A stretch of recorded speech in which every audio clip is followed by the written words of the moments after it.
Hi, everybody. Happy Sunday. So it's all of a sudden got very cloudy. It was very, very nice most of the day. And all of a sudden it just got really cloudy. it's, I wouldn't have even had to pull the blind behind me. So, but it was kind of a little on the sticky side. They said we might get some rain yet tonight. So that's why I suppose it's clouding. Waving hi. Is everybody who's waving hi? A second, let me see who's waving hi. Oh, Shannon. Hi, Shannon. So, um, anyway, we're gonna finish our pillow tonight. I'm so excited. This is so much fun to finish the project, and I enjoy this pillow was so much fun. And although I have to say that I almost had a couple of heart attacks during the lives because I had a little problems, but I have problems too, don't I? So it's just you just get to see me as I am. So hello everybody. I got people from all over the place. So who else is waving at me? Oh, Connie. Cool.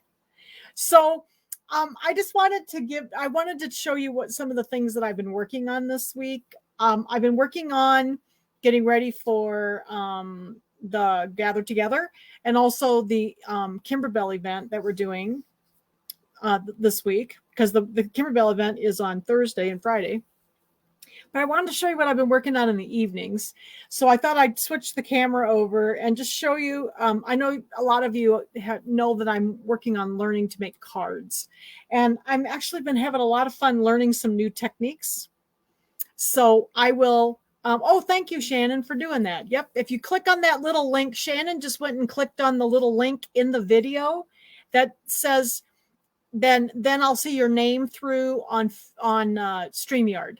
Otherwise, I can't see your name, but I do have my computer over here that I can see your names on, okay? So if you happen to think of that, go to the post, and then above where it says the title of the thing, you can actually click on a little link that will let me see your name through StreamYard, if that's okay with you.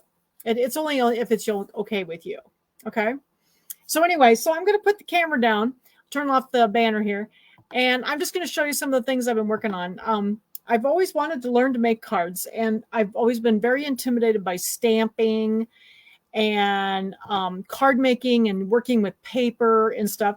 And I've always been very, so I just thought I'd show you what I've been working on this week. It's been fun. I've learned a lot. So, okay, let me switch my camera. And then we'll get on to the pillow. I'm so excited to get it finished. All right, get my camera and my microphone switched over. So hopefully you can hear me okay. Got the banner off. Okay. So I thought it'd be easier for you to see the cards down here. This camera is better than my other one. So I've been learning a thing called the wreath builder. And you put a stamp and there's a little template and you turn your card and it makes perfect circles around your cardstock, and it's so cool. So here's just some of the little cards. I've been learning this wreath builder. So here's one that I made with just a little simple wreath in the middle with some little pine cones. So I did some Christmas cards, and here's another one that's a little fancier with the wreath builder. So these were fun. They're all stamped with and then in this little device, and it's like a little template that you lay your cardstock into. And you can also use longer cards. So I've got a longer one in here too. But it was built originally for like square cards, but you can use longer ones too. So I thought that was pretty. And then here's a Thanksgiving card. I also have like some Thanksgiving stamps. So here's a Thanksgiving card with the little acorns and the hi everybody, and some leaves and stuff. And then this one was really fun because I also used I got these new markers, these alcohol markers. So I did some coloring on this one too. It was part of it's stamped and part of it's colored. So I'm actually kind of proud of myself because I've never been very good with markers. So I did that. And then this is one of the longer cards that you use the wreath on. But see, I worked at the top and at the bottom of the card. So it's kind of a different feel. So this one was also like a Thanksgiving card. And then I did another like Thanksgiving card that again the same way with the up and down at the top and the bottom. I thought that was cool. I enjoyed that one. And then I'm learning to stencil. Has anybody ever stenciled? So these are stencils and they're layered. So you do like one color and then you lay the next one on top and you line it up and everything. And so these are a couple of my little thank you cards that I made that are stenciled. So this one was kind of pinks, kind of pinkish purple colors. And then I did one that was darker, that was more purple. Aren't they pretty? Yeah, they're really fun. And then you die cut these. I have little dies. You know, I have a die cut machine, and I cut these, and then this is stamped. So yeah, so this is really fun. I learned quite a lot this week. I've just been kind of learning some new techniques, and I watch videos and I stamp along with the lady. And the lady's name is Gina K. Gina. I can't think what her last name is. It's Kirpsky or something. It's a funny name. And but anyway, she has a really good YouTube channel, and she does a lot of really nice, elegant, simple cards. So anyway, I thought you'd get a kick out of what I was working on. This is what I've been working on this week. In the evenings when I come home, that's what I work on, is learning something new. And then I don't sew like 24/7. Otherwise, I'm at the sewing machine 24/7. So anyway, so that's what I've been working on. I thought you'd like to see them. Okay, so we're gonna put our pillow together, and so of course you need your blocks. Yeah, I love the aren't those Thanksgiving ones pretty? I like Thanksgiving cards. So oh, who said that they've been doing rubber stamping since 2003? Oh, it's Connie.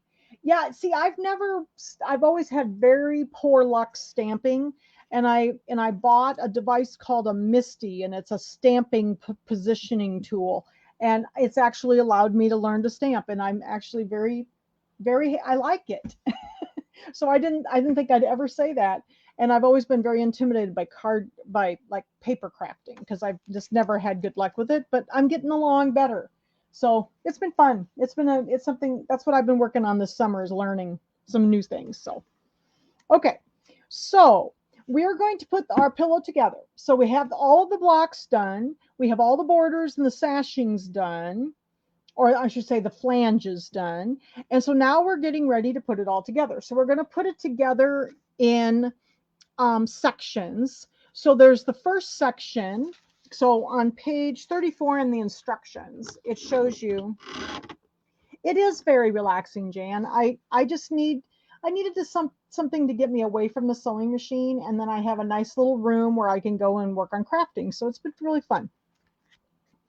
Okay, so we're going to put section 1 together and then section 2 together, and then we're going to put those two sections together.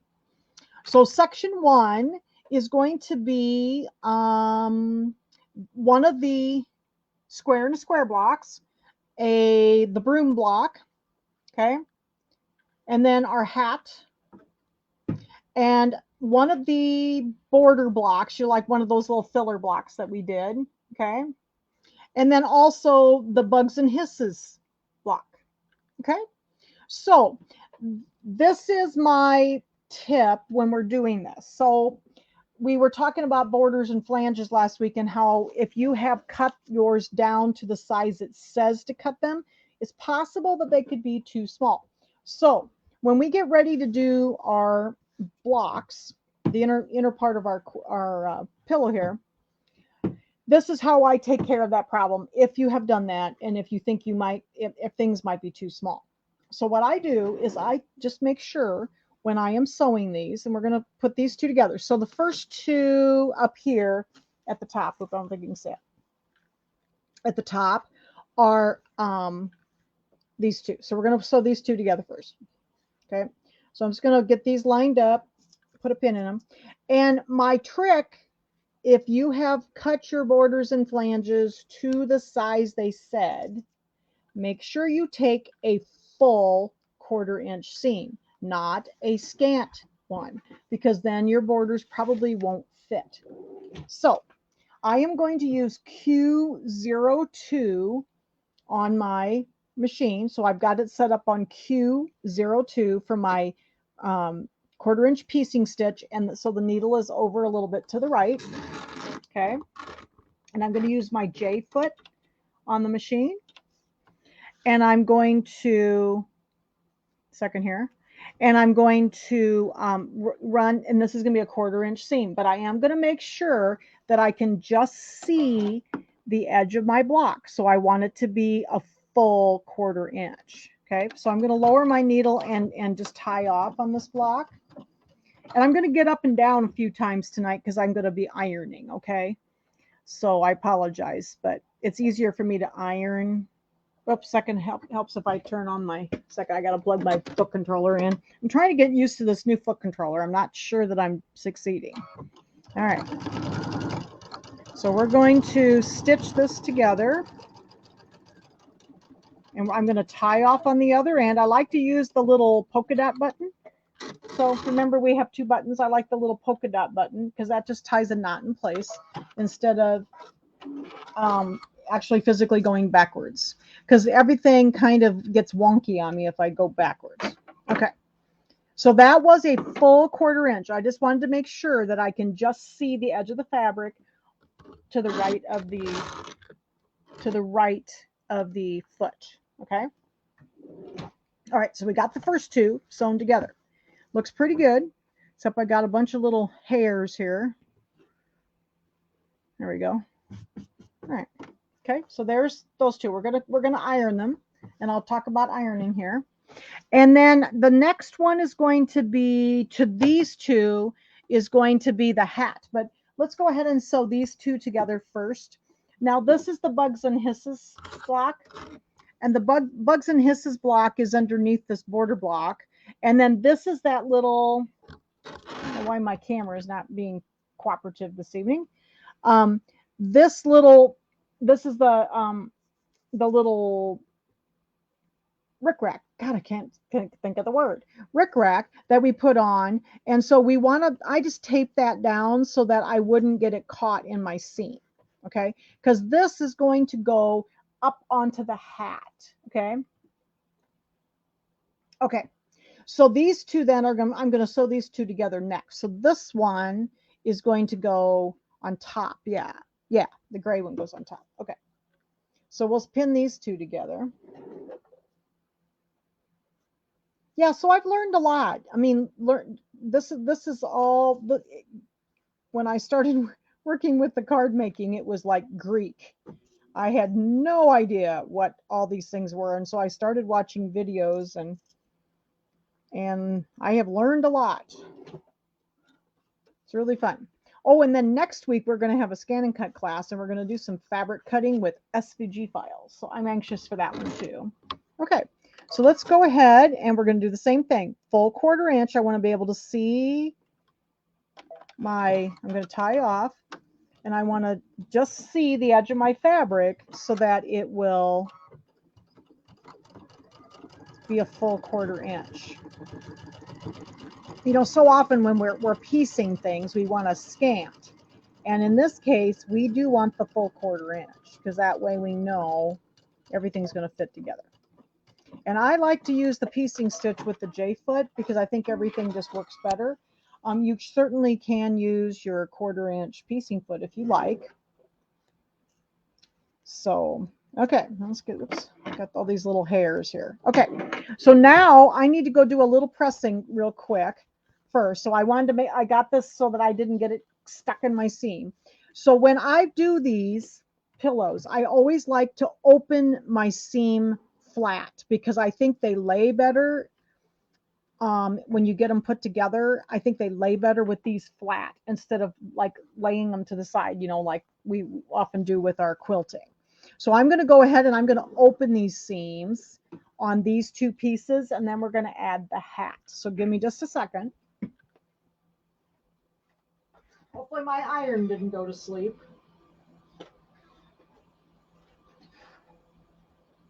And if you've got some, whoops, second here. I'm going to untape my little thing too, so that I won't get it all wrinkly.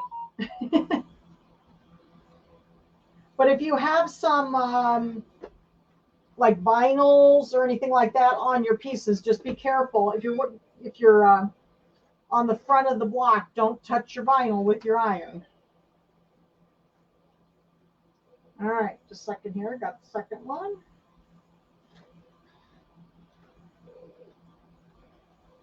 I'm not the best presser in the world, so it takes me a minute. There we go. But it really helps if you do this, if you do your seams open. I think everything is much flatter, as you can see. So I've got these open, okay? And everything lays nice and flat that way. Okay, so I'm going to tape this back down again so I don't get it stuck in my hat. The little cobweb like that. Okay, I got it. It's just got it taped down so I won't get it stuck in my hat. Okay, so this is going to go on the bottom, and then this is going to go on the top. So we'll get our hat here. Let's go ahead and do the top one first. So these go, have to look at my picture. Yep, so these go on the top. Go like this. Right sides together. I figure some of this you guys probably already know, but you probably don't mind seeing me actually put it together to see how it goes together. But like I said, if you take a full 1/4 inch seam,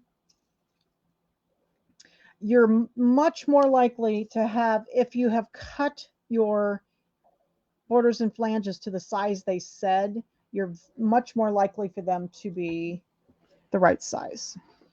I actually cut mine, so you'll see that mine are not cut. So I cut mine, I measure mine, and I cut it that way. All right, so we're going to tie this one off. And we're going to sew our full 1/4 inch seam. And I like to put pins where the seam allowances are because I want to keep everything as flat as possible. I think it lays better. There we go. Now, you notice that I am going over these pins. You do not have to do that. And the only pins that I would ever recommend you do this, I use these very, very, very thin pins. And they are magic pins. Love these. They're very, very, very thin. And I carefully go over them. And I did get a little wonky on this because of the, but I think it'll be okay. All right, so there's our hat. There's the top of it. It looks like I'm a little crooked. You know, I'm always crooked on something. But I think it was because of that velveteen's a little scoochy. So I think it'll be okay though, once I get it pressed up. And then this one, this section is going to go on the bottom. So make sure I don't get that caught. And it's going to go down here. Okay. So we're going to do that. Oh, Jan, did you say we're under a tornado watch? It does look kind of dark off to the, well, it was looking kind of dark off to the north, but now I can't see out my west window right now. I got the blind shut.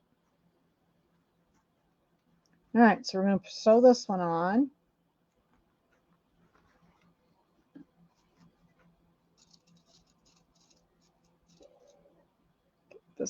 This one. And again, do our 1/4 inch seam. But I'm serious, if you do not drive over big pins.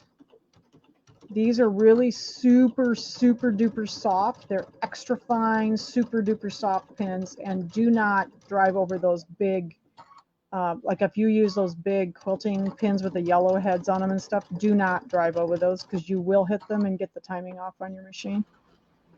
I'm very careful. I don't go over them very fast. But sometimes I just don't like to take a pin out because it scooches on me. And then now something doesn't line up. So I'm going to tie up at the other end. Yeah, it's been very humid.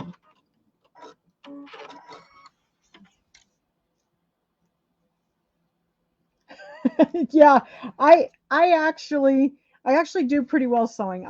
But this one's a little bit wonky, but I think it'll be okay once I open it up. Okay, so now I'm going to go, if I don't drop everything on the floor here, second. Ugh. Okay, so I'm going to go open up these seams then, okay, like this. All right, so I'll do those next, and then we're going to do the second half.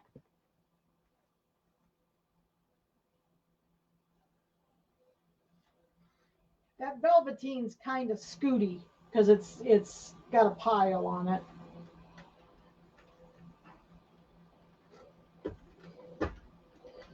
Hopefully I didn't get my rickrack all creased. Now let's see how we do here.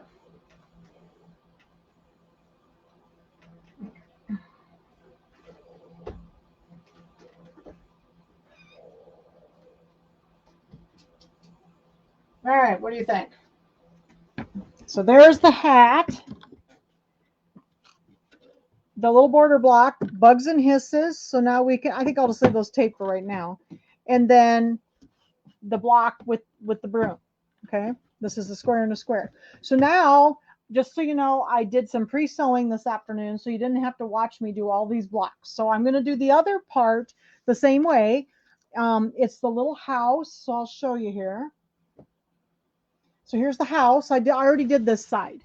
So here's the house. You sew the house and the little border block here together, and then you sew these, the mummy block, the Mind Your Mummy block, and the other square and a square together, and then you sew those two halves together, and then you're going to sew the flying geese block with and the pumpkins together, okay, and then sew this on the bottom. So these two pieces, these two pieces, these three pieces, and then sew these together, okay. So then we have the two halves. So it's all the blocks. They go together pretty quick. So now we're going to sew the two halves together. So I'm going to put these right sides together. And again, when you're ironing and pressing your seams open, be very careful if you have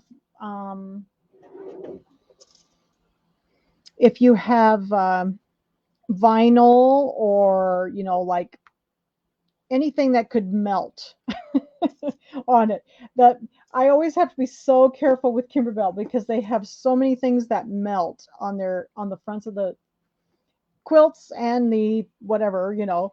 Okay, now this one, there's nothing to line up except down here. You want to make sure that you get this seam lined up down here so that it looks nice. And I'm going to put pins on either side of the seam allowance because I want those to be nice and lined up there. So we'll see how Jan does when I go to open it up. We'll see how I did. Okay, most of the seams are kind of staggered on this one, which is nice because then you don't have to try to line up too much.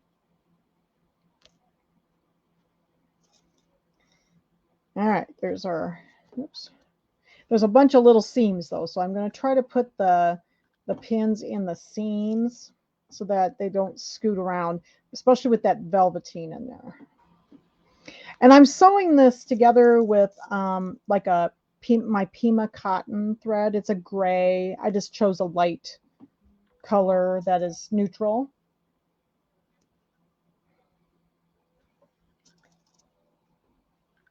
Oh, to sew live? Well, you know, I'm so used to it now. Who was it that said that? Oh, Connie.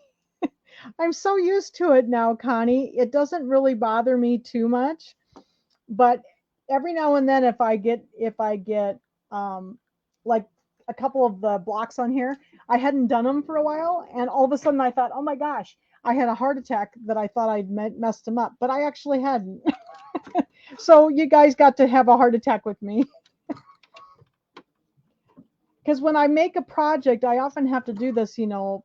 I mean, like this one, I actually did this 4 or 5 months ago. I mean, I did this quite a while ago.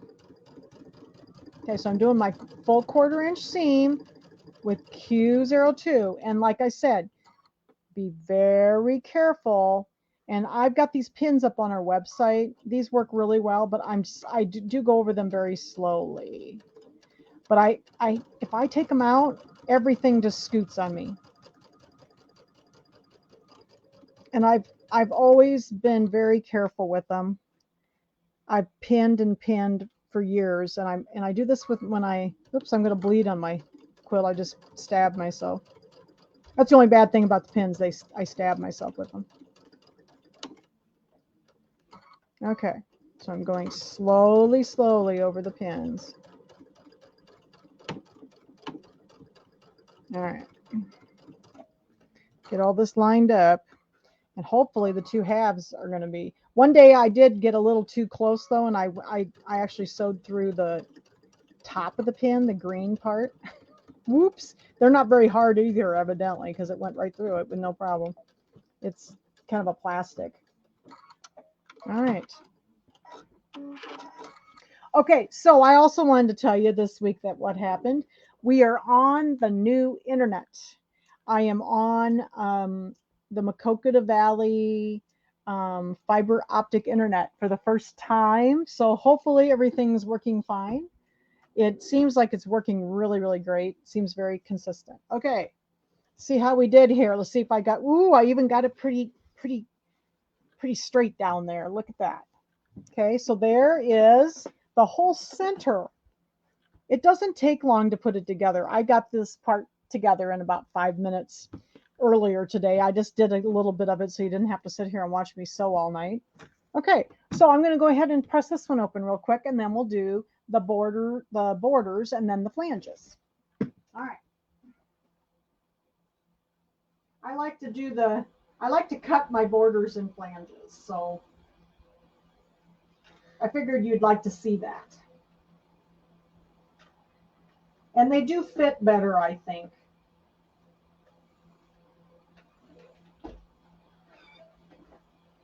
This one's going to take me a minute. It's kind of a long seam.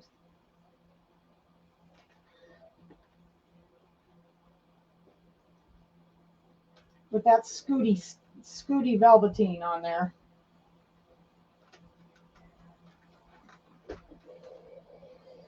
Ooh. Hot iron. Okay.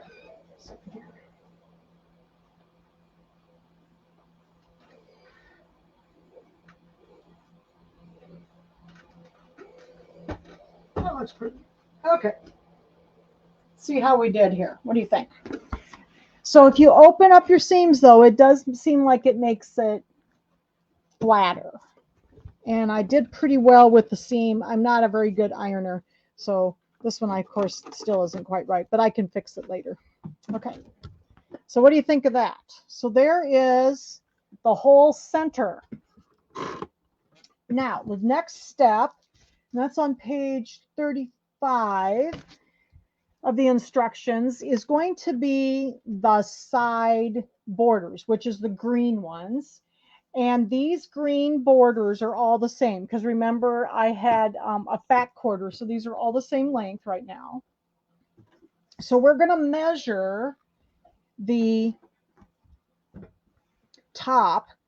I'm going to kind of measure in the center and measure to see how long it is, and then we're going to cut our board or our flanges, I'm sorry, the borders to match that. So I got to find my tape measure. It's here somewhere. Here it is. Let's see how it is here. So we're going to measure kind of along the center and see how that is. So this is how I do this. I kind of measure along the center, and it's 16 and about a quarter. And I like to measure a little closer to the edge. 16, and it's just about a quarter. And 16 and about a quarter. Okay, so I think we'll be okay if we cut our first borders at 16 and a quarter. Now I think there was supposed to be 16 and a half. So see, I'm a little off, and actually mine were a little small. But if you had cut them at 16 and a half, see, you'd have about a ½ an inch to spare. So that's good. Okay. So I'm just going to, I always measure a couple times just to make sure. So 16, I think 16 1/4 will be fine. Okay, so I'm gonna cut 2 at 16 1/4. So give me a second. I'm just gonna stand up behind the microphone here. And I did, okay, so this is the end here that I had, you know, the tape on. Okay, so I am going to cut from the other end. This end was the end I started on, so I'm going to use that as the top. Okay, and 16 1/4 inches. Make sure they're good and straight. 16 1/4.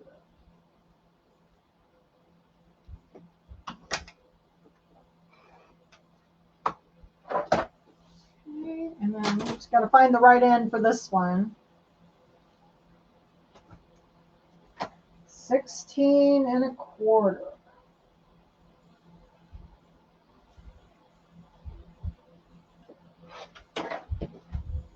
It's very hard for me to cut on the table, so that's why I'm cutting behind. Okay, so these are going to be the side ones. So we're going to do the side ones first. Let's go ahead, and we got our 16 1/4 inch panels. Okay, so we're going to do this. Ooh, thanks for the little hearts and stuff, everybody. Yeah, I'm actually very happy with the internet. It's been very, very nice. It took them about an hour to put it in. They did it on Wednesday. And what was even better is I got to call MediaCom and turn off the other internet the next night, which I was dreading that call, but it actually went quite well. And they would even pick up the modem, so I didn't have to go drive it somewhere, which was even better. So that is all done. I've got it in the box ready to go. I have to take it down to the FedEx little station here in town. But so anyway, I'm pretty happy with the internet so far. And I found out that they're going to have the fiber optic internet through South Slope at my home in Coralville, because they were putting all the boxes in this week. So I have a box behind my house now for internet from South Slope for fiber optic. So what's different about fiber optic over like MediaCom is they have the upload and download speeds, and they're the same. Instead of one being significantly less than the other, they are the same. So that's really cool, and it really makes a difference. Okay, so let's go ahead and get this border on. So I'm gonna go ahead and pin both of the borders on at the same time so we can sew them together, and then we'll put the other ones on. These are fun to do. They turn out so cute. This one's for Judy. I already have one, so she's going to get this one. She had a kit, she thought, but she couldn't find it. But I'm pretty sure that the kit, what I did here, is the same. I'm pretty sure it's the same fabrics exactly. So I think she'll be okay with it. She'd ordered a kit, and she can't find it. All right, we're getting closer here. Got that scoochy fabric there. So I'm trying to pin where the seam the seams are, so that those little seams won't flip open on me. I'd like to keep them as flat as I can. Okay, and then, oops, let's put a couple pins in the middle here with the scoochy stuff. I don't like velveteen and minky and stuff to sew on. It's scooty. All right, we got that. So let's go ahead and we're going to do our 1/4 inch seam. And we're still going to do a full 1/4 inch because that's what we've been doing to keep everything the same. And we'll go along here. Oops, I got to take an extra stitch in. I'm still having trouble getting used to this new foot controller. There we go. Okay, whoops. Okay. I'm not going to go very fast over that. And then when I get to those seams, I'm just going to go over slowly. This one had a lot of little seams in it on the edges. The ends don't have as many. All right.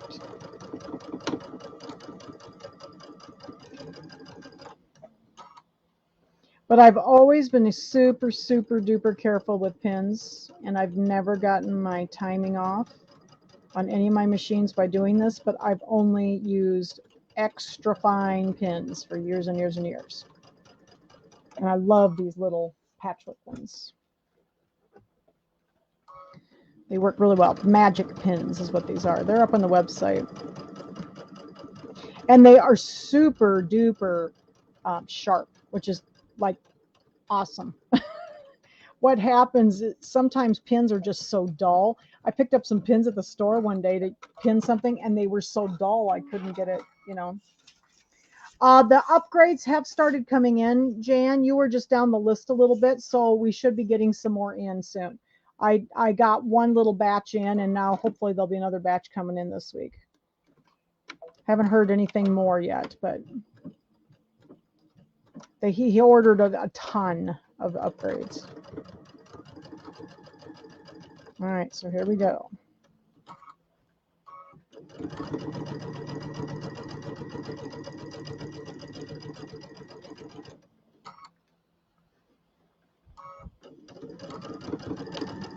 Down the other side, and then I'm going to go press these open, and then we'll do the other side. Measure those and see how long they're supposed to be. I think they're supposed to be 18.5 inches, I think. So let's see what they end up being. Mine are usually about 1/4 of an inch smaller. Generally, when I'm doing these, they always end up about 1/4 of an inch smaller. All right, so we're going to tie off on the end here. I like to tie off on my borders and stuff so that things don't come apart on the edges. So, all right, so we get these. Oops. And then we'll press those open, and then we'll do the other side. But you do want to press nicely on the edges, because if you don't, then you're not going to get a good measurement. If they won't be flat.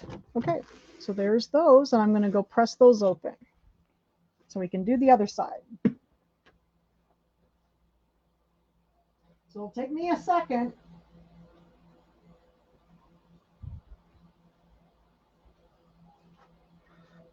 My iron at least stays on. This one stays on for a half an hour.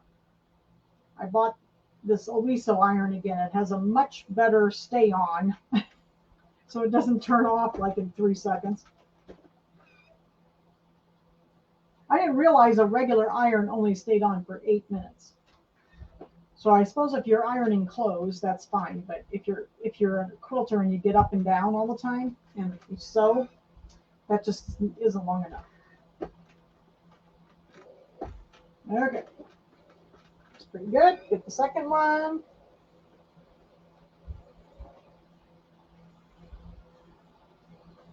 But I'm sorry I have to iron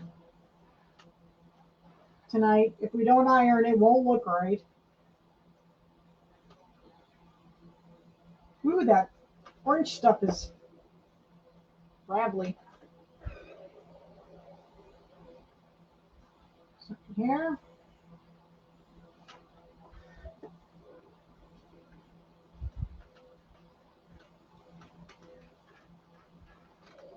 All right, there we go. Looks pretty good.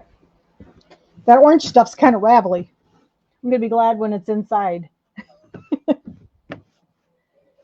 All right, so there's the first two. So let's see how big the second ones are. Of course, you know, I always get them a little wonky on the top and the bottom. I may have to trim a little bit here when we go to, well, let me see if I might have to trim a little bit here.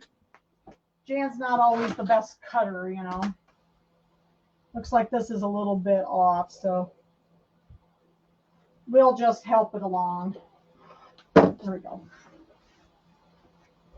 It was more the batting than anything. Okay, so I think the second borders, which are going to be the top and the bottom, were supposed to be 18.5 inches. So let's measure those, whoops, and see what they actually are. So measure from side to side here. Let's go kind of go towards the middle. I like to try to kind of go towards the middle. Okay, so this is 18 1/4. I'm pretty consistently 1/4 of an inch short, but hopefully that means that almost everybody else would be. And see, I might not have to cut them this way, but I always have, just because I didn't think I would make it. So yeah, 18 1/4 looks good. All right, so we will cut our other two at 18 1/4 and put the top and the bottom on. All right, so let me get these cut real quick, and I'm going to do the same thing. The end that I had the tape, I'm going to use that as the bottom, so I don't use the tape, the little taped end, okay? So I'm going to cut these 18 1/4. And we'll put these on.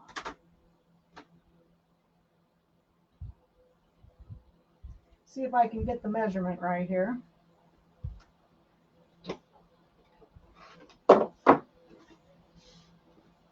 And there's going to be a little trick with the flanges, because I did them in one piece, which is the width of fabric.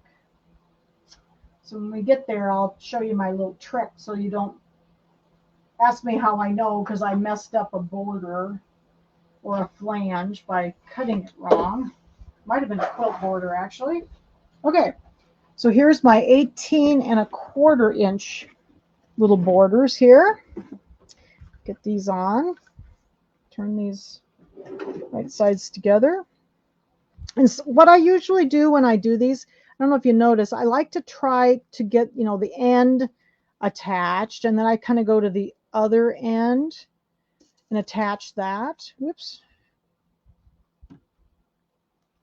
But the one thing about cutting them the size that they need to be, then you don't have to worry that they don't fit. So I'm going to go down and get the other end here. Sure you can still see, kind of see me pinning here. I never know exactly where the camera is. Second here.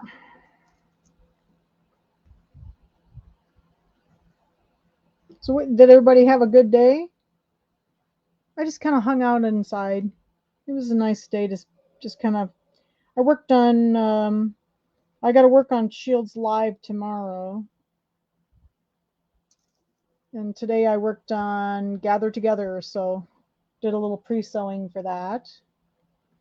So we'll get ready to do that. So I kind of do both ends, and then I go into the middle, and then it's nice and even.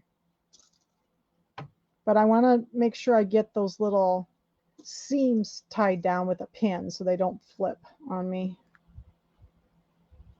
Okay, and there's another one right here.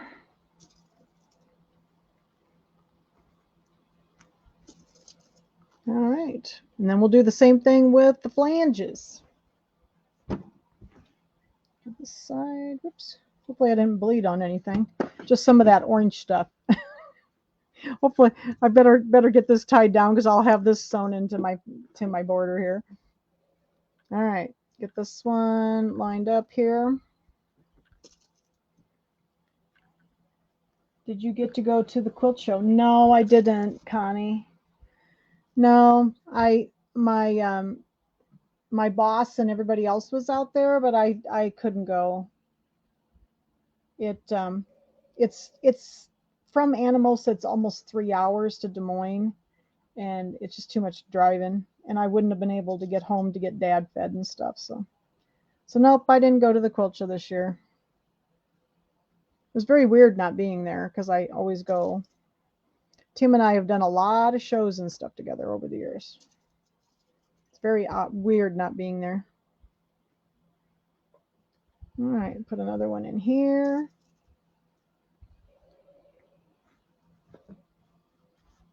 And whoops, one more in here.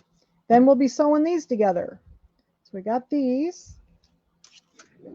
And do the same thing. I'm going to make sure I have my full 1/4 inch seam. Q02 with my J-foot. And I'm definitely going to lock these in. I would have liked to gone to the quilt show. Tim teased me. He said, well, can't you just shut the store down on Saturday and come out on Saturday? But, you know, it was busy Saturday in the store. So I'm glad I didn't, because there was a lot of people around on Saturday. All right. I can speed up a little bit when I'm not going over any pins. So I'm just going to be very, very careful. Okay. Did put a new needle in. I usually sew with a number 11 embroidery needle. That's what I put in. I had to put a new needle in right before class. So my needle sounded funny.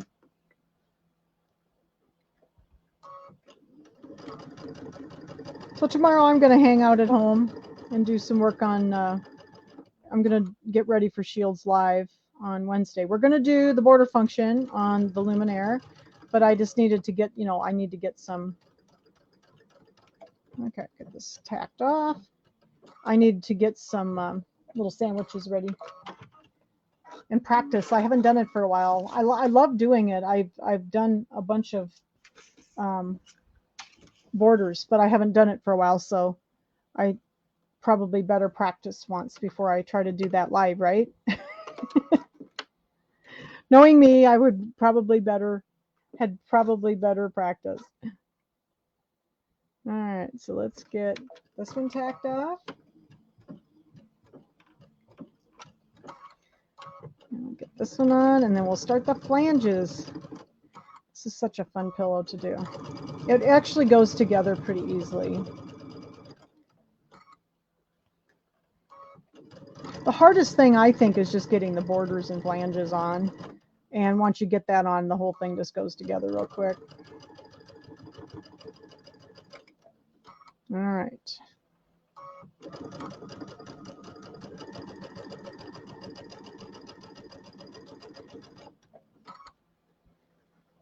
I might even want to have time to order groceries and watch some TV tonight.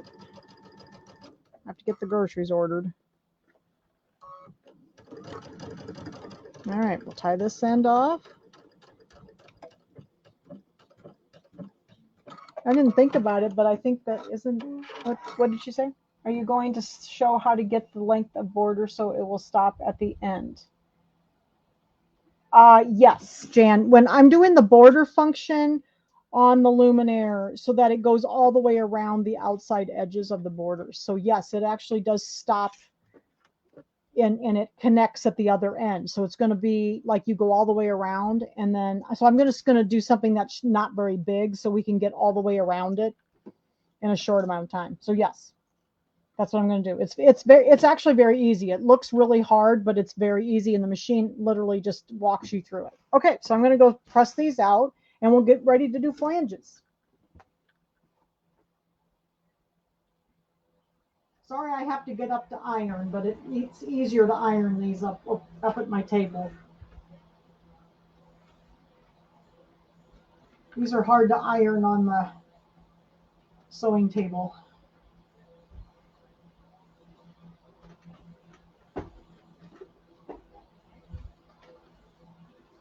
All right, just out here. See if I can get my steam to work here.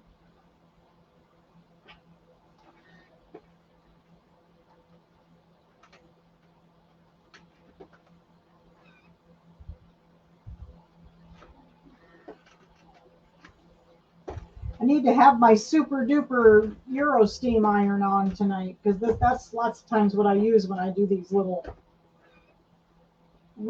seams like this, but I didn't get it out. I forgot. Works better than the standard steam iron.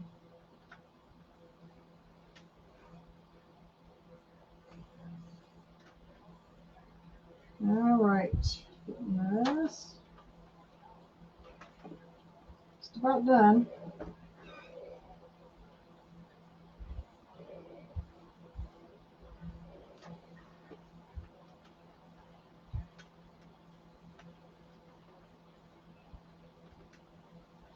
Having trouble with the end. There we go. All right.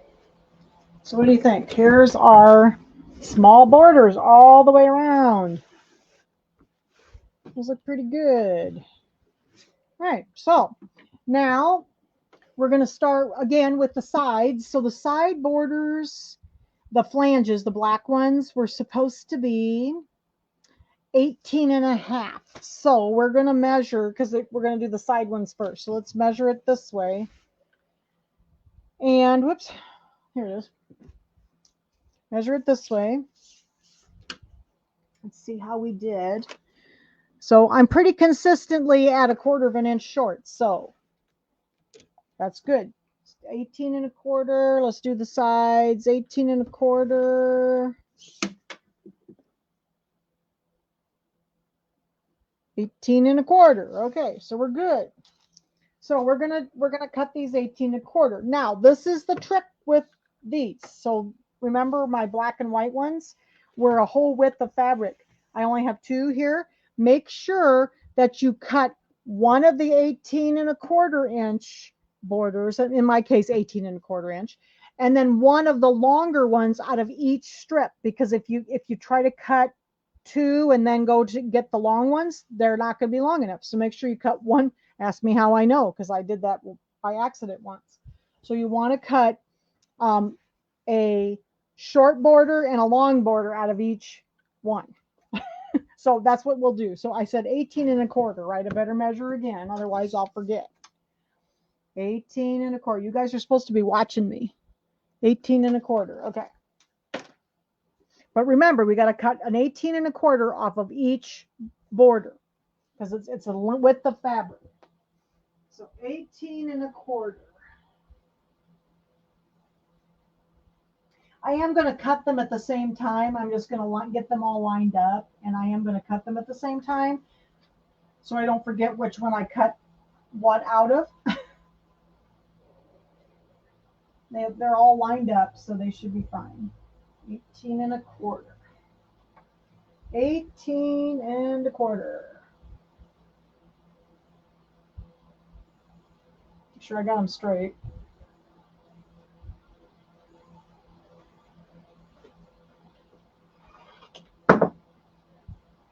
All right.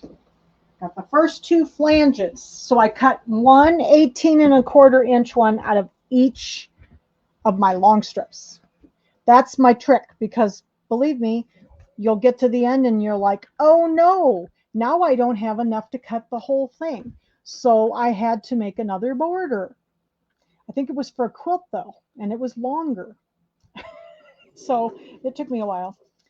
You know, if you do that one time though, what do they say? You're supposed to measure twice and cut once. I measured like 6 times and then I cut. I'm just not, I have to be really careful with cutting. Okay, so I do the other end here. Get that one.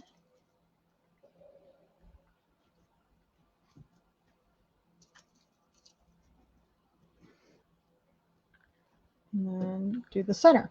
So see, if you do the 2 ends and then you kind of go to the center, then it evens it out and it's easier for it to be even, you know, spaced well in the on the sides. And it looks like I must have cut them fairly straight. So this one went on pretty well. So hopefully the other one will too. And this one, there won't be as many seams. You know, there's no little seams. So, okay, so do this other side.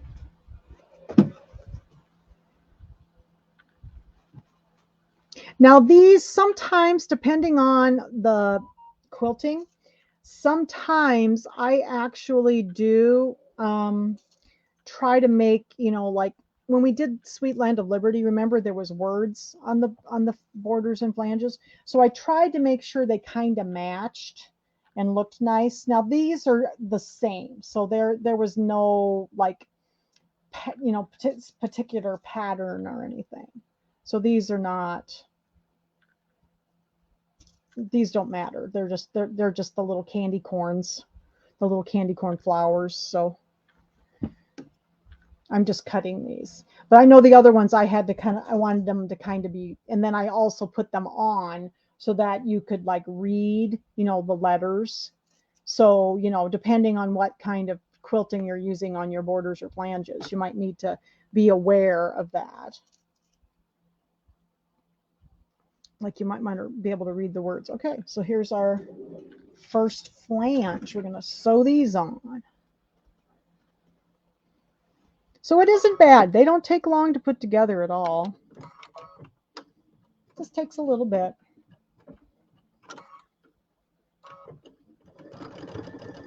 That's just very slowly over those pins. I'm actually very impressed with myself. I haven't stabbed myself too many times. I usually, when I use pins, which I don't very often, I'm always stabbing myself. And these are so sharp, they're just like little lancets. It's like, you know, having your sugars tested. All right, looks pretty good. Make sure I got that straight. And I'm still taking my full 1/4 inch so that everything's consistent. Okay.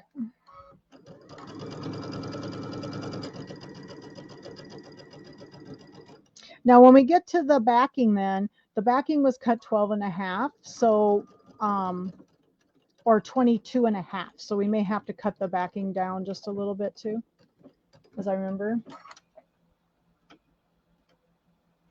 Oh, you're waiting for your pizza?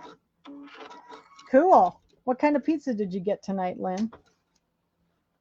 That sounds good. I might have pizza too. I have pizza in the freezer. I can have too. That sounds good. All right, let's get this one going. I think the Cubs lost this afternoon, though. Dad was watching the Cubs, and I think they lost this afternoon. My dad's a big Cubs fan. I didn't think about it, but I'm actually off tomorrow. I might be able to watch some of the funeral for Queen Elizabeth. Didn't even think about that, but I'll maybe be able to watch some of that. It starts here at like 5:30 in the morning, though, because it's, you know, it's what, 6-7 hours ahead over there. Ooh, wow, really cool. Somebody had venison stew. We had venison stew with scratch biscuits. Wow. Not a big venison fan, but the scratch biscuits sure sound good. All right, we got just about got this. We got some, the neighbor brought us some nice fresh tomatoes out of the garden. He said that was the end of them, though. They were about done. All right, so we got those two on. So I'll go do a little bit of pressing, and then we'll be ready for the last two. We're almost done, guys. This turns out so cute. I'll show you my little trick for putting when you're making the flange too. All right. Woo, look at there. I love the polka dots. All right, let me go get this pressed. Move on to the next part.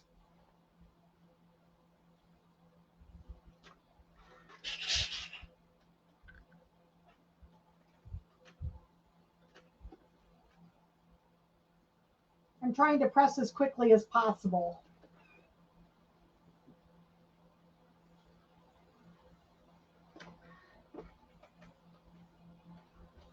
Tim said that I think he got some Martelli stuff too. The Martelli people were at the quilt show. He likes he and the one guy are friends, so it comes to the shows.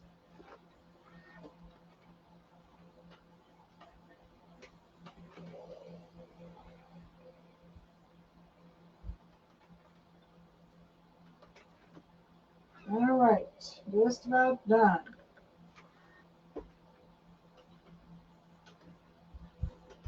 Now these were 2.5, so they'll finish 2 inches, these flanges. We cut them 2.5, I think. Okay. Oh, he did get some great. Oh, Casey's, yeah, Casey's pizza. I don't know what kind of pizza Lynn got, but she had some Casey's last night, I think. All right. So there's our first 2 flanges. So now we're going to measure the other ones and see where we're at. So these are supposed to be 22.5. So I don't think mine are going to be quite that long, of course. So we'll measure kind of in the middle here. Let's see. 22.25. So see, I'm usually pretty consistent at, you know, 1/4 of an inch short. So, because I know my other one was the same size. 22. This one's actually a little shorter, maybe. Yeah, I think if I cut them 22 1/4, they'll be fine. Measure down here a little bit. I may not have ironed as well. I don't think I ironed very well. I'm going to press it a little bit over there, and I'm going to cut them at 22 1/4. I think they'll be fine. All right. I'm going to press from the top because it's not quite pressed out as well as it should be. It's a little hard with the batting in there to get it pressed nicely. Should have gotten my Eurosteam iron out. If you want something flat, that is the best iron in the world. Everything is flat.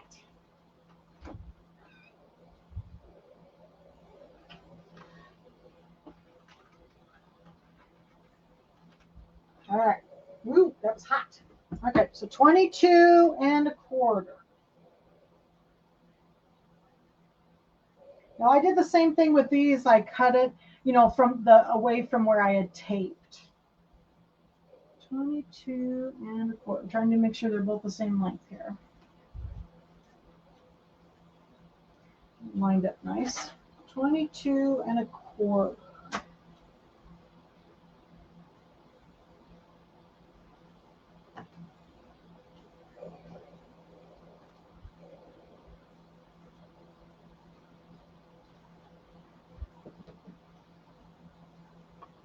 All righty. Got those. Let's see how I did. You suppose I did okay? Oh, did you get it from Casey's too? Yeah, I like Casey's pizza. We get Casey's pizza. Dad likes Casey's pizza too.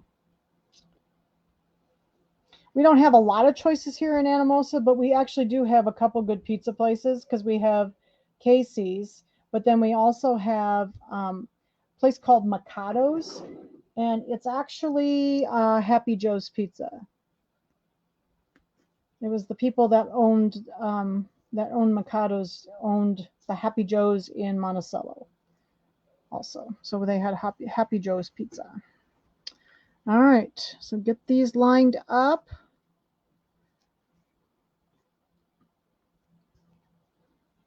So we do have good pizza here. There is a Mexican restaurant here in town now, which is nice. And then there's a family restaurant. So, all right. So then I like to get the ends, and then I kind of give it a little, just a little flex, and then it just lays right in there. So you see that worked pretty well. Put some pins in here. And just make sure you tie off on the end so you don't want your borders to come unsewn. So I always like to, okay, turn it over and we'll do the other side. Okay. Line up the ends. Do you have a video doing you know, I don't, and I thought about maybe doing it this spring because I have made that one, Cindy. I love that pillow. That was my very first one I ever did, actually, was Lucky Us. So we could do that one in the spring because we could do it before St. Patty's Day. That would be fun. And I have made it already because I enjoyed it. That one had quite a lot of applique in a couple of the blocks. One of the blocks took a long time. I think it was the one that was like there was a rainbow and it had like a pot of gold, and it was pretty. It had a bunch of stuff in it. Okay, get those, and I'm kind of doing the center then. But this is a nice size pillow. I like this size. But I'm anxious to do gathered together. So are some of you going to do gathered together with me? The bench pillow, or make it into a wall hanging, and make a really nice wall hanging also, or a table runner. I'm anxious to do that one. Again, it was the first one. It was a little bit stressful. And I actually feel like it's going to go better this time. So yeah, if it doesn't, you will be watching me make a boo-boos, lots of boo-boos. But you know, that way I can help you learn how to fix them. Okay, because I can show you how I fixed it. All right, so let's do these. So I'm going to tie off on my borders. Come on, there we go.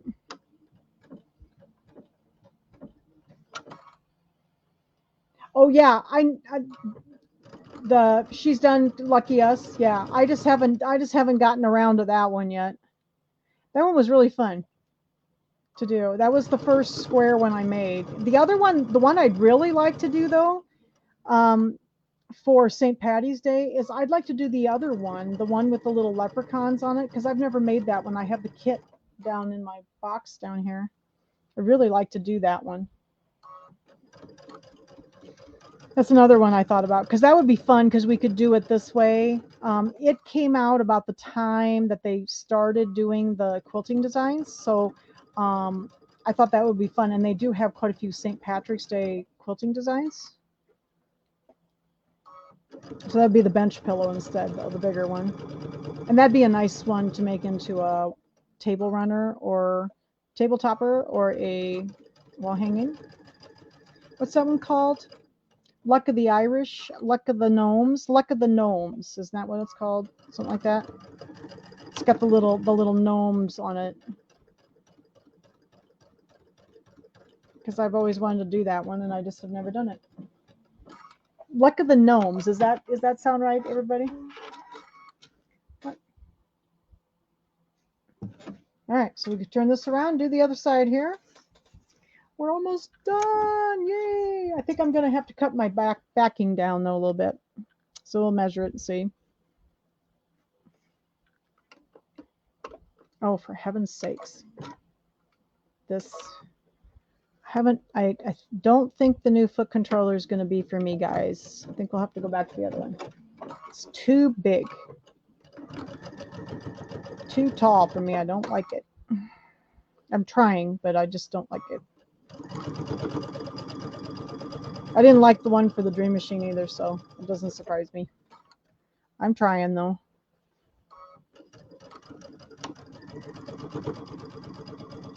All right. Getting just about done. Figured it might take us about an hour and a half to do this tonight, just because it, you know, there's a little bit of sewing. It goes along pretty good though. And unfortunately, I have to get up and iron because if I don't, it doesn't look right.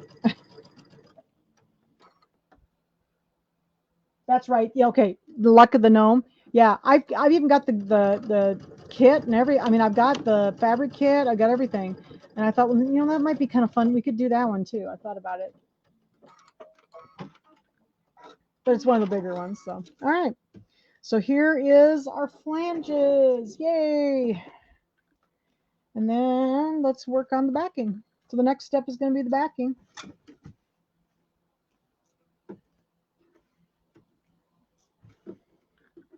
I like the border on this one. I wasn't sure if I'd like the border with the little, I did a different border on mine. I don't know what I did on mine.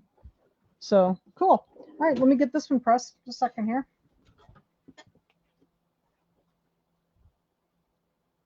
When I did mine, I must have done Halloween 1 on mine because I think it has spider webs on it.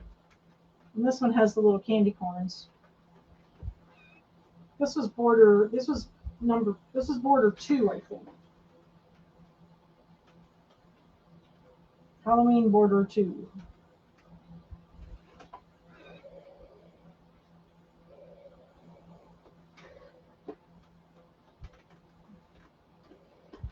All right, just about. Get the other side.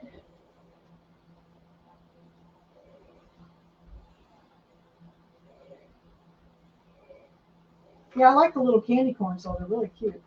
I thought about doing them in a lighter color, but I don't know. With those polka dots, I thought they might be just a little too busy. Might be a little distracting. That's why I just did them in the black.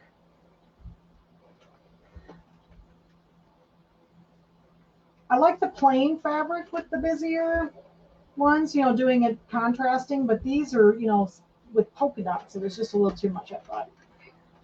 All right, let me turn it right side up and give it a little press here.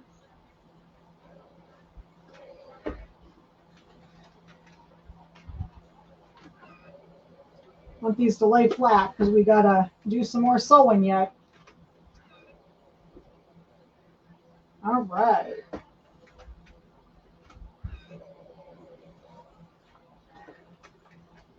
Okay, there we go. We did it. It is together. Isn't that cool?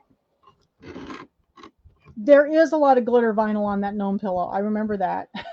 That's the one thing I do remember. And I got the kit. I got the embellishment kit for that just because it had so much stuff on it. When they first came out with it, they didn't have an embellishment kit, and then they did one for it a little bit later. So it is nice to have the kit. Okay, so there's our whole top. So now what I need to do is we're ready to put the back on. So we're going to put the back on. There's a couple steps to putting the back on.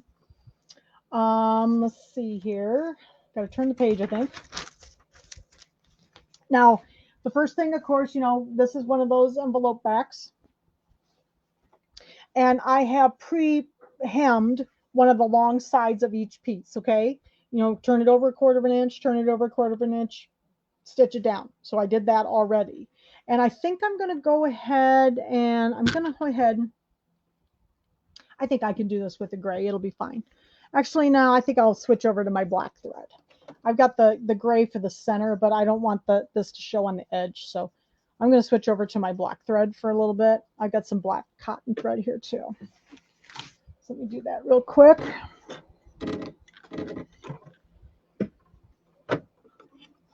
And then we will sew this one with, whoops, second here, stuck. Here we go.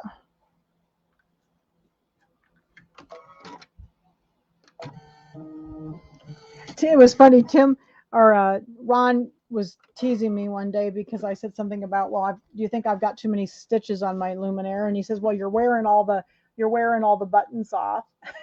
And I do. I've worn almost all the buttons off. I must have, if you have weird skin, sometimes, you know, like oils in your skin and stuff, it comes off. Jan and I are undecided about the, okay. Thanks, Lynn, for saying that. So Lynn asked, we are undecided about doing the Winter Wonderland event because we were planning to do that in November, the weekend of Thanksgiving. So is anybody interested in doing that? Winter Wonderland. So we're still a little undecided if we want to do it or not. Okay, so now we're going to measure. I need to measure the let's see. Which way am I doing these? I always do mine. Now they always do their seams, you know, their seams horizontal. I like mine vertical, so it doesn't matter. But I know I'm always doing mine vertical, so I'm going to do mine this way. So let me measure how big we are here. I may have to cut mine down a little bit. Yes, it is. It's discontinued after this year. So I'm going to measure from top to bottom because I think I'm going to have to cut my backs down a little bit.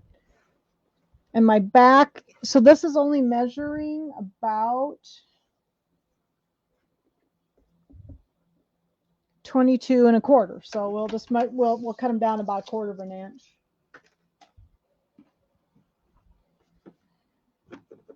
All right, so let me get these cut down a little bit because I know they're 22 1/2.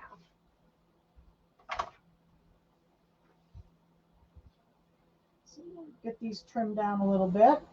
But that's what's nice. If you cut them a little long, then you can always trim them off, but you can't add to them.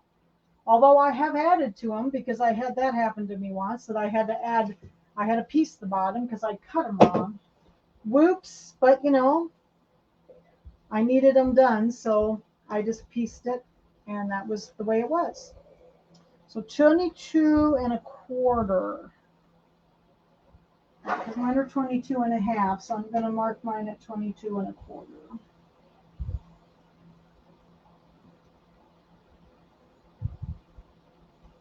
Make sure I get them straight.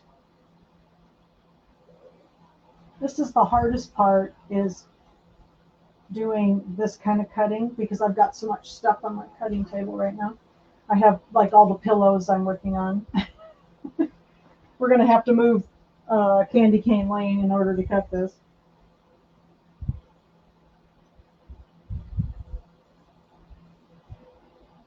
All right.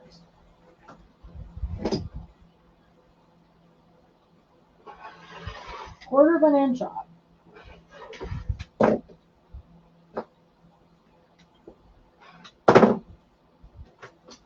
There we go. All right. All right, you got that.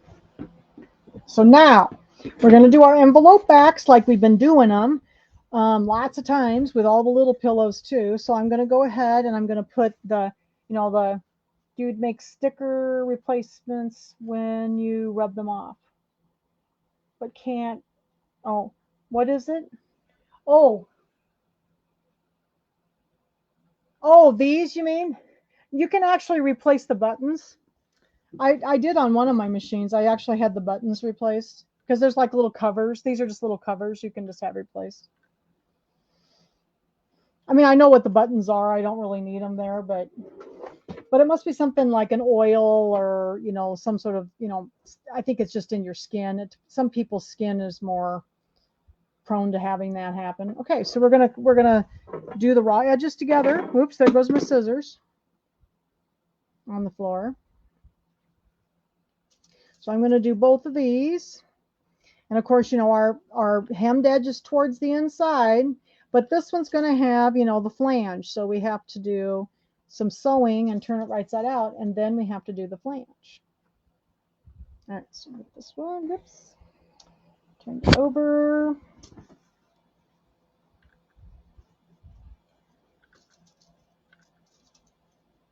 The winter event, yeah. Well, yes, Shannon, it will be Friday and Saturday. It'll be the Friday after Thanksgiving and Saturday after Thanksgiving is when we were planning on doing it. Or could possibly be the first weekend in December too.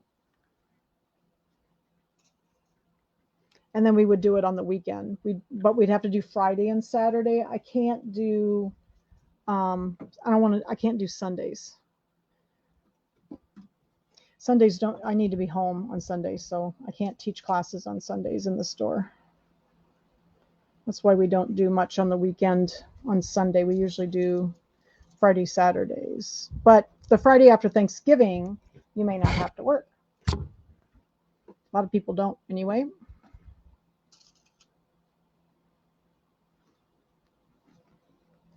And I used to always teach class on Friday after Thanksgiving. Always did for years. And then I kind of stopped doing it for a few years. And then I thought, well, maybe it'd be fun this year. All right, so we're getting these all lined up. Looks like I did pretty well cutting it down. Must have gotten the right measurement. And then, will it be what? Yes, it will be virtual or in the store, either one. I'll offer both. All right, so we're going to do this side. Oh my gosh, we're getting so close. I love it when we get close. Ouch, I just stabbed myself.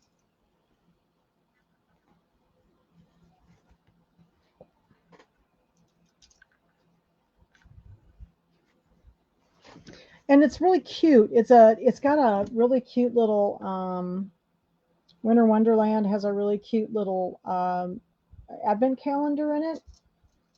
And oh, the week before Thanksgiving? I don't know. What do you think, Lynn? I thought we originally we talked about Thanksgiving weekend. We could do it the week before, but that's awfully close to the other one. I don't know. It's going to be right around Thanksgiving.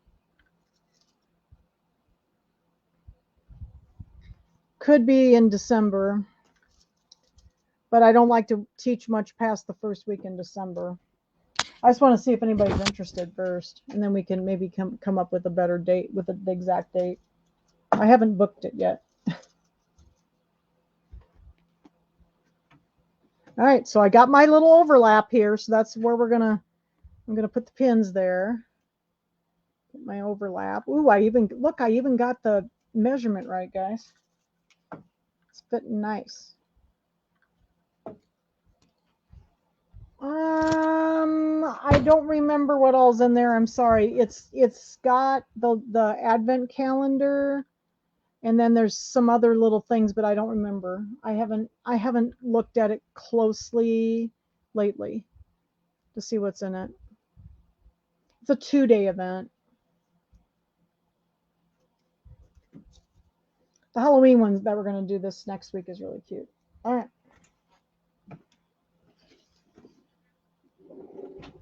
Oops, second here. All right. So now let's go ahead. And when we do, oh, I think I need my black bobbin too. I got my black bobbin up here. Okay. And then we'll switch to white when we do the next step. Okay. Yeah, these pillows take a little time. Oh, is that the North Pole one? Yeah, there's that new one, that tier tray one or whatever it's called. Yeah. I wanted to do some of the older ones because some of them are being retired and then, we can't get them then. So now on this part, normally where the little overlap is, I have to, I do the back stitch, but on this one, I don't have to because we're going to be turning it and stitching it again. So this time I'm not going to do that for this one because this one's got the flange on it. So we're going to sew all the way around 1/4 inch. I'm still doing my Q02, 1/4 inch seam. But we're going to sew all the way around. Okay. I like envelope back pillows because then they go fast. Get everything lined up here. This is a lot bigger pillow than those little ones though, isn't it? Takes me longer to sew around it.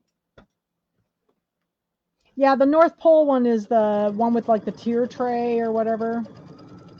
Yeah, I haven't really looked at that one yet because I knew that one would be around for a couple more years, but they're retiring so many of these older ones, and then you can't get them after that. So I was trying to get in some of the little bit older ones before they retired them.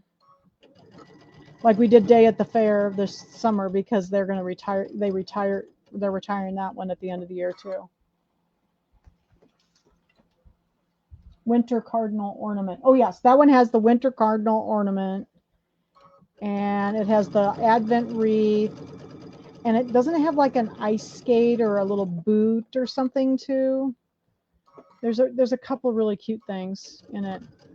The Advent calendar was really cool though,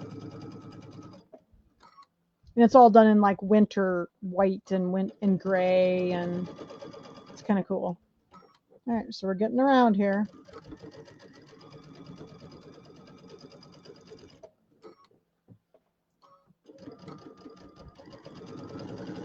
I can speed up when I don't have any pins, because I have to slow down when I get to the pin. All right, getting close. This is a lot bigger pillow than those little 8-inch ones, isn't it? When you go to put it together. Yeah, Day at the Fair was a really cute one. I really like that one. I love that little the little chicken, the little oven mitt. That was really cute. So that one was in June. So yeah, so we're doing Home Sweet Haunted Home this week. So hopefully our internet will hold out at the store. I was struggling with the internet last week, but it seems to have calmed down. So I hope I can do it in the store like I had planned, because everything was not working this week very well. So I wasn't sure if I could actually have internet that was going to be trustworthy. All right, getting around the last corner.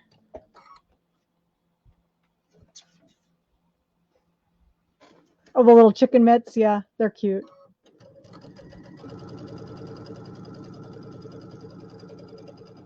Almost there. Gotta make sure I did pretty good trimming it. It turned out pretty good. All right. So now I'm gonna tie off. I got all the way around. Tie off. Cut. Let's get rid of the pins, and then we're ready to start the last step. And then I'll do one of the flowers for you too. The pull flowers. I know a lot of people struggle with the pull flowers, so I'll make one pull flower for you. I did one of them, and I figured we could make one in class. Now I do like to do the embellishments. I always like to put the pillow form in first before I put the embellishments on, because I find that sometimes things can pull if you might get them too tight. So I always put them on after I put the pillow form in. So I won't do that tonight, but I can show you my other one that I've done. Okay, so now we're going to do the little pillow trick. You know, we're going to do the little corner trick. Okay. Grandma's little trick, do the little perfect corners and push our corners out. I got to get my pull down to the seam allowance, push into the seam allowance. Okay.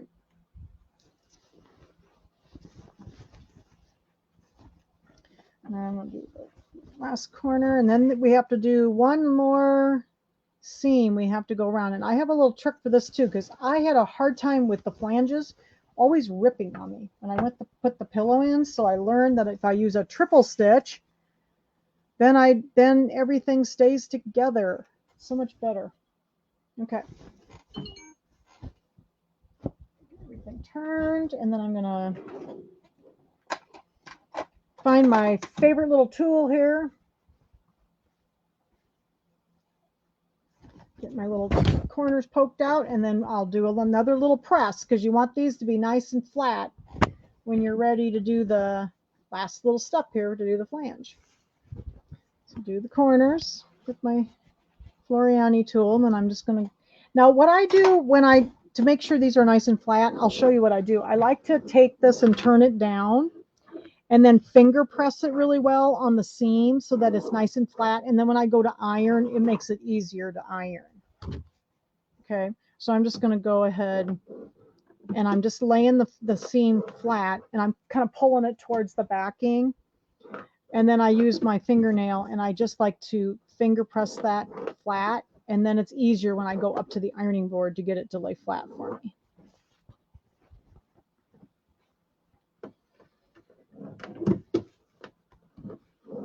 Because otherwise it doesn't lay very flat. Remember, there's that batting is in the front, so it makes it a little harder for it to lay flat. All right. And I'll do this side, and then I'll go up and press this quick, and then we'll do the flanges. We're almost there.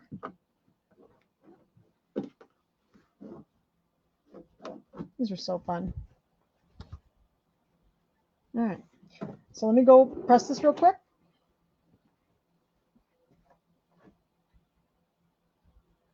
But you want those to lay nice and flat when you're, so that's why I like to finger press them first and get them nice and flat before when I go to press them.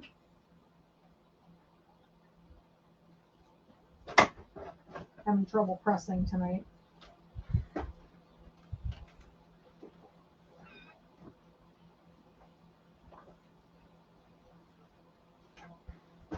And the other trick I do is I like to pin. So when I get this pressed down, then I'm going to come over and I'm going to pin all the way around that flange to hold it still, so I don't get any puckers when I go to trim it or when I go to sew it down. Because you don't want any puckers in it. Woo, hot. This iron gets really hot.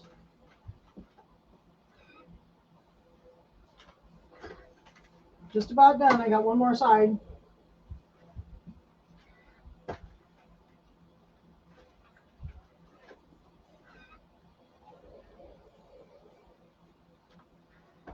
All right. A little bit from the front here. Ooh, and I even managed not to bleed on the white. I'm so proud of myself. Anytime I do some stuff with a lot of white, it seems like I always bleed on it or something, you know? You do a very good job on this one.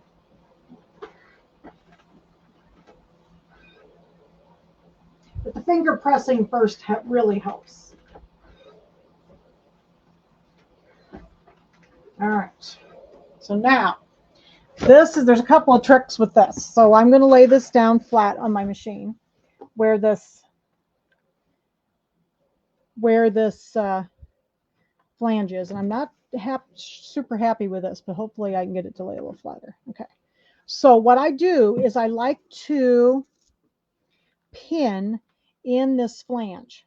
Okay, so I'm going to pin all the way around so that everything stays flat underneath.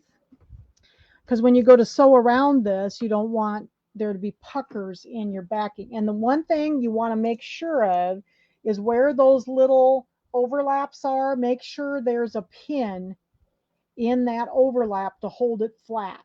Okay, so I think I might actually put it down further because I like it to be, I'm always catching the edges of those and then they flip over on me.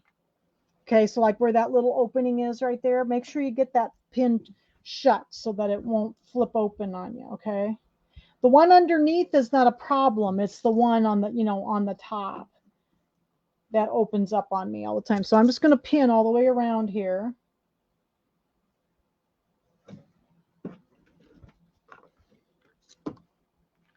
When I get to the other side, I'll make sure I get that little flap pinned shut.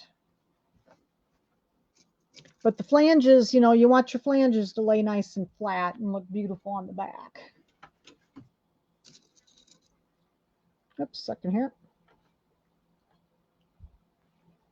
We're doing pretty good. I thought it might take an hour and a half to 2 hours. I wasn't sure because there's quite a lot of sewing on this put together business. Okay, so here's the other little flap right here. So I'm going to put a pin in here so that it doesn't flip on me when I'm sewing on it. Okay. So I'm going to continue to pin around here. And I usually put these pins like up in the flange so that they aren't, I don't have to move them or anything. They're not going to be in the way. They're just holding everything down while I'm sewing so I don't get wrinkles in my backing. Because ask me how I know about that one. The first time I did a flange, the back just looked terrible, but because I didn't pin it. All right. Okay, so my other trick with this. Now you can do either way. I think on this one I did white thread because there was a lot of white around here and I figured the black might show more. You could also do it with the black. So for speed tonight, since we got black thread here, I'm just going to leave the black in and see how Jan does. But I need some glasses to do that. So, but what I'm going to do is I'm going to switch this over to my triple stitch, which is 105 on my machine. And I want it to be in the needle to be in the center and my length to be about 3. So I have used you can see the width won't move, but the left-right shift moves and it will allow me to go to 3.5, which is the center needle position. Okay, so that's what I'm going to use to do this. And I'm going to start, it doesn't matter where you start, I'm just going to go ahead and start in a corner. Because I like to, when I get to the corners, I'll show you my little trick for the corner.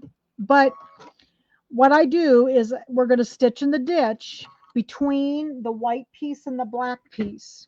So it doesn't matter if you use white or you use black. So you just have to be careful. It can show a little bit either way, but we're going to see what happens here. You want to try to stay in your ditch the best you can. I'm going to try to sew as quickly as possible.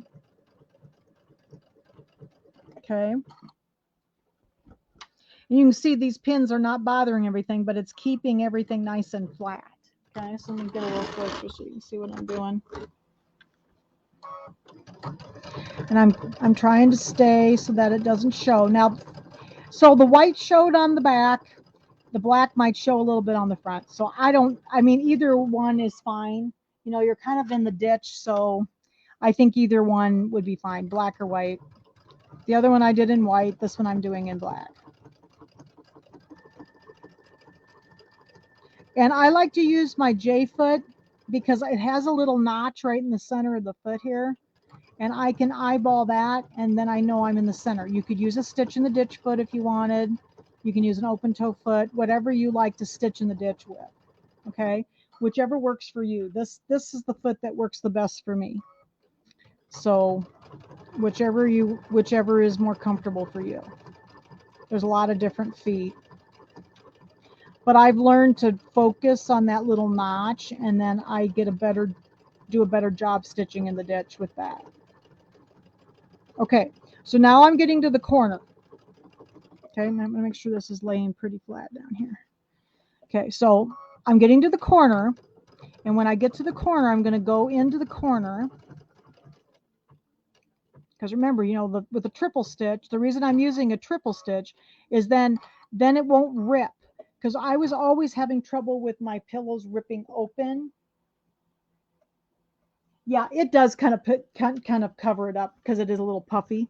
Okay, so the reason I'm using a triple stitch is because I was always having trouble with those overlaps ripping open on me. Okay, so with the triple stitch, that keeps it much stronger and it works much better. But when you're using a triple stitch or like a decorative stitches that are going back and forth on the machine, what I do, my little trick is I just go up and I'm going to hit 1.05 again. That started my stitch over again, and I know that my stitch is going to go forward and not backward the first stitch it takes when I'm in this corner. Okay, so I know it's going to go forward because I just started the stitch over again. And that's why I just go up and just touch the screen. There's another way to do it, but I've been doing it this way for years because I didn't have all the fancy things on my original sewing machines, and I just still do it this way. But that means that that makes the machine think, oh, I just started the stitch over again. So then I know I have to go forward with the first stitch and not backwards. Because if you don't do I just touched the same stitch again. If you don't do that, it could take a stitch backwards. And then it would go into the wrong place. Okay, so that's where that pin is that I put in just to keep that little opening shut. So I'm going around there. Looks like I'm doing okay. What do you think? Am I doing okay? You guys are supposed to be watching me, keeping me in line. A second, I'm going to wonk into something. If I use white, it's easier for me, but the black I think looks good too. So, all right, so I'm getting up to the corner.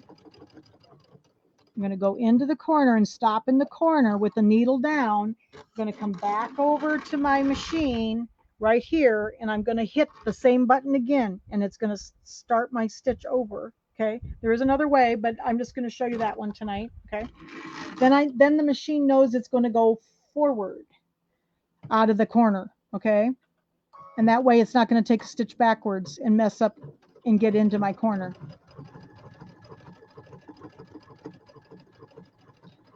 When I first got a Brother machine, it was a very basic machine. It was an embroidery machine, but it didn't have, you know, a lot of stuff on it. And this one has so many cool things that I know all the other stuff now, but I have a tendency still to go back to some of those older things because I've been doing them for years. And you want to have your stitch, you know, around 3 or so that it is a little longer because you're going through quite a few layers.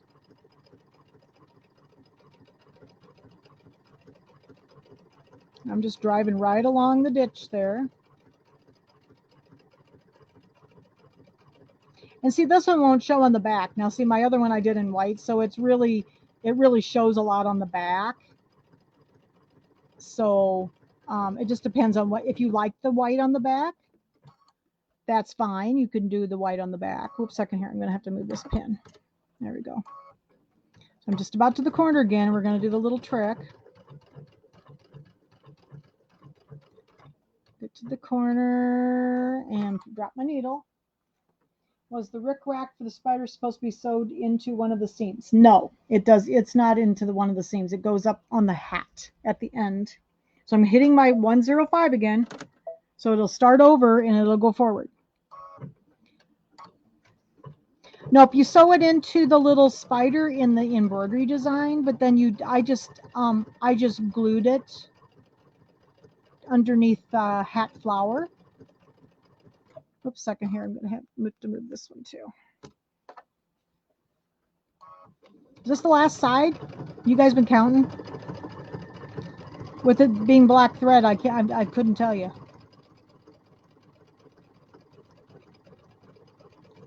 Well, this is the second pin I came to with the little, the little intersection. So this should be the last, I think, the last side.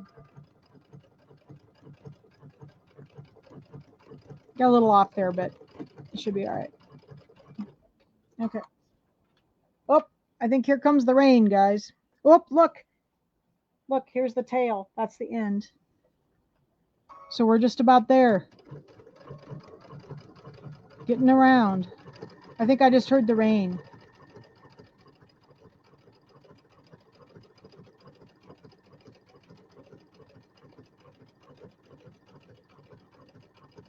All right, here's my end. I'm going to trim my little end off. So this is the last corner. We're almost there. I think the black's looking okay. I did pretty well. All right. And then I'm going to tie off. Woohoo, we did it. All right. Take all those pins out. And we did it. It's all the way around. So let me put the pillow form in here real quick and we'll make a flower. So you know how to do the flowers. And then we'll be done. This has been fun. Thanks for hanging out with me tonight, guys. This has been such a fun project. I'm glad I did this again. I enjoyed making this a lot. Judy loves Halloween, so this is for Judy. All right. There we got it. And then you can kind of see on the back, and you see on the back where the flange is, and that makes the flange. So the reason I did the triple stitch is because I had trouble with these little seams right here ripping out when I didn't do a triple stitch. When they just said to stitch straight stitch, these would rip out all the time, and I was always having to redo them. And I said, well, why don't I just do a triple stitch? And it does work really well. Okay, so we can put this in now I'll do this in the pillow form. We don't have to do this tonight, but I want to make a flower for you. I got to find my flowers because I pushed them somewhere. There they are. What I'm going to do with this little spider webby thing is it's going to go up here and I'm going to glue it, but I'm going to put the pillow form in first. I want to glue it up here and you'll have to trim it off a little bit, and it's going to be glued up under the hat here. And that is going to look like a little spider web with the spider. And then you're going to glue your flower on top of that to hide it. And that's the only embellishments really on this. Just a second here. I got my flowers, so we'll grab our flowers here. And people struggle with these flowers, including me, but I am getting better at them. Okay, so here's what we're doing. But I would tell you to put your pillow in the pillow form. If you're making a pillow, put it in the pillow form first, because you can see this is actually a little loose right here when it's flat. But if you put the pillow form in there, it looks tight. So it's better to put your embellishments on after the fact, because I find that I do better and things look nicer. Okay. So this particular flower was out of I think they're out of the fall one. Yeah. The Kimberbell, here's the little bouquet, the pull flowers, and this is the fall one. So we're going to use 12 inches of the yellow and 12 inches of the purple, and then we're going to layer them together. So I already made the purple one. I just did the purple one. It's that real soft big one, and I already did that one. Okay, but give me a second. I'm going to plug my glue gun in. But I always do the embellishments with the pillow form in, because otherwise sometimes they don't, like when you go to put the pillow form in, you pull things off because it's too tight. So I've always done it that way. Okay. So let my glue gun warm up, and I'm going to grab my needle. So you need a needle. Let's see here. I usually use these big honking ones because I can actually get them threaded. Let's use that one. Okay. So these pull flowers are a little tricky. And so make sure if you have to cut off 12 inches, make sure one end is knotted off. So let me put the camera down here. So I knotted off this one because I had just a little piece left of one of these. Maybe it was this one. So I had to knot off the ends so that they're knotted. I am going to trim this off though so that I don't get that, think that's the wrong end. So I'm just going to trim that off a little bit. Okay, so I knotted it off. And then I'm going to thread my needle. And these are the couple little tricks I've learned with this. I'm going to thread my needle and I'm going to pull this up. And this one I'm going to make fairly tight because it's going to go in the center and it's a little bit, this is very soft. This one's a little bit stiffer. But my trick is I want to keep all the petals going the same direction when I pull this. And I'm aiming with my needle for the spot where I started. So I'm going to pull this up and I'm trying to keep all the petals going the same direction. And which is a little bit of a trick. So you have to, especially when they're stiff. These are stiff. Okay. And then I'm going to get a hold of my needle here. I'm going to go ahead and I'm going to go in this right where the knot is. I'm going to put the needle in right where I started. Okay. So that it's a circle. And then I'm going to watch my petals and I'm going to make sure they all go the same way. You can see I'm kind of grabbing them and pulling them down so that they're all going the same direction. That's the hardest part for me when I started doing these, is getting the petals to look right. So I've learned that if I grab them all and get them all going the same direction, and then I'm going to pull it tight. And this is the hardest part, is keeping my needle threaded. Okay, so there's my little flowers. What do you think? That looks pretty good. And I got all the petals going the same direction. Okay, and I went in the same spot that I started in, so to make it a circle. So now I'm going to go ahead and go in here and tie this off so that it's tight, and do a couple little knots in here. Okay, whoops, and I always have to thread the needle a couple times. Give me a second. It's always hard with these because the thread is a little bit, it's very slippery. And that's why I like these needles with the big eyes in them, because then I can get them rethreaded again, because I always have to thread at least 2 or 3 times. And what I like to do is I grab a hold of all the petals and I like to go through it to the other side. Okay. And then go back and forth a couple of times across the back from both sides, just to kind of hold everything together. See what it looks like on the other side. Okay, because I like all my little flowers to try to keep them all pretty and going the same direction. Now this one's being a little bit frustrating, so we're going to have to do a little bit of work on this one. Okay. Sometimes I have a little trouble with the stiffer ones, so don't mind me. So that's why I chose this one, so you can see me make a mess of it. All right, so we'll see if we can get this to line up a little bit better. There we go.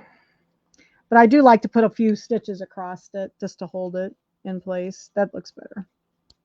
It's starting to look better. Okay. Do a couple more this way, and then we'll tie a knot. But we're also going to glue the 2 of them together, because this is going to be like the center of it.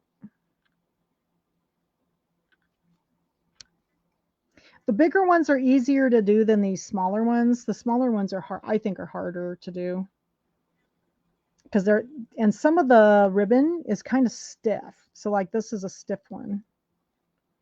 So I find them harder to work with. Okay, so we'll get this knotted off. I think that's good. All right, so there's my little inner flower. Looks pretty good. You think that looks pretty good? I've got one little raw edge there, and I don't know why. I don't know what I did. I don't know if I can I might be able to tuck it under when I go to glue it in. Here we go. Yeah, I just got the little raw edge sticking up there. I don't know why. All right. We'll get it under when we go to glue it in. Okay, so then what I'm going to do is I'm going to take this center and I'm going to glue it into the big one like that. Okay, so we'll glue that together. And then I'm going to put the pillow form in and I'm going to glue my little, get this over here so you can see it better.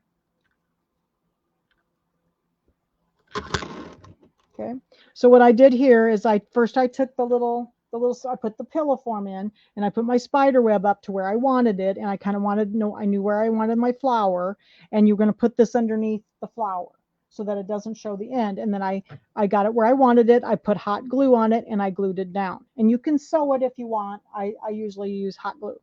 And then I took my purple flower and put it where I wanted it, and I glued it down, and then I took the yellow one and laid it on top of the purple one and glued it down.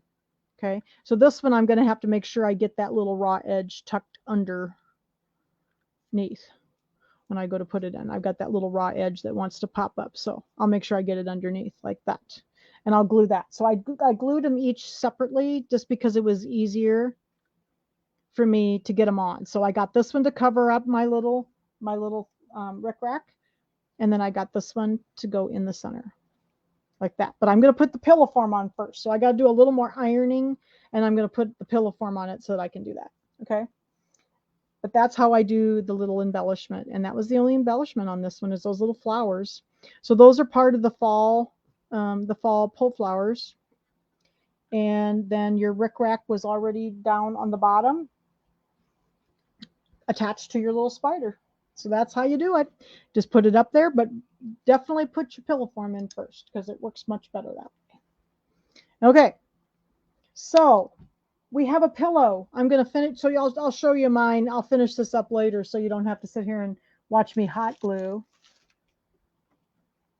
But here's what it looks like done. And I did this with the pillow form, of course, then. We push this one back. And there is the little flower with the little spider web on it. It turns out so cute, but you can see it's a little loose now because I've got the pillow form out, but it really makes it tight when the pillow form's in there. So, okay. All right. So what a fun project. So much fun. I really enjoy these square pillows. I think they're really, they're easy to do, and they do take a while because they have lots of pieces. So give me a second. I'm going to go ahead and turn my camera up so I can say goodbye. Next week, we're going to start. Give me a second. I'm just going to turn the other mic on. It's easier for me to speak straight on. So next week, we're going to start working on Gather Together. And we're actually going to have a scan and cut class. And we're going to work with the SVG files that came with that and do some. So the main purpose is to talk about SVG files and cutting them on the scan and cut. So we're going to have a scan and cut class. The SVG files function a little differently with the scan and cut. So there's some stuff that you may need to know if you want to cut your pieces out. Now there is a lot of applique in Gather Together. So I am actually going to, which I don't normally, I'm going to cut all the pieces out to do the applique. So I thought that would be really fun. And we'll do that next week. At the same time. So we'll start working on Gather Together sort of, but we'll be learning about SVG files and cutting fabric with the scan and cut. So, okay. So thanks everybody for joining me. I'm sorry it took a little longer, but it was a lot of stuff to do tonight. So, and I will see you next week and we will start Gather Together. So thanks everybody. Have a good week. Bye.